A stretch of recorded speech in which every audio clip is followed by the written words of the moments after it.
ओ भी गया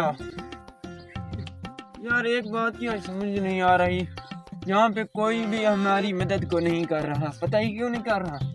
क्योंकि हम बूढ़े हैं। अगर कोई यहाँ जवान लड़की खड़ी होती तो टप्पा मार के आ जाते, कहते अरे कोई हमारी जरूरत तो नहीं।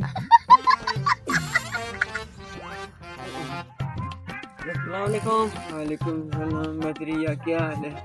क्या मसला है आपको? बेटा जी, गाड़ी की चाबी रह गई है अंदर और हमने उसको अंदर से ला कर दिया था और अब वो खोल नहीं रहा। इतनी परेशानी में खड़े हैं, अगर कोई मदद कर सकते हो तो बेटा जी कर दो मदद। अच्छा, मैं कुछ सोचता हूँ।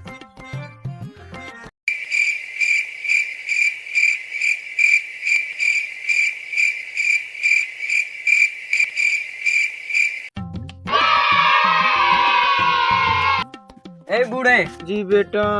बस मुझे अपना काम करने दे। मैंने अपनी एक चीज ढूंढनी है, वो ढूंढ लो, फिर आपको मैं अपना काम कर देता हूँ। ठीक है बेटे।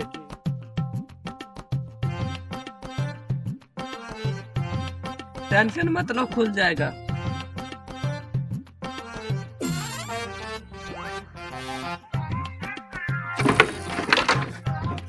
ये ले, खुल गया है। अरे वाह बेटे वाह, तुम तो कमाल की चीज हो। बहुत शुक्रिया बेटे, बहुत शुक्रिया। ठीक है जी। अरे रुको यार, इसको शुक्रिया बोलो यार। बहुत शुक्रिया बेटा। अरे शुक्रिया। तुमने हमारी बहुत सी मुश्किल आसान की है बेटा। ठीक है जी। अरे मैं तो आज हीरो बन गया इनके सामने। अरे मुझे तो पक्का चोर लगता है। हाँ, कहते तुम सच रहे हो। हेलो, मेरा तो ये हीरो वाला प्रोग्राम बढ़ गया।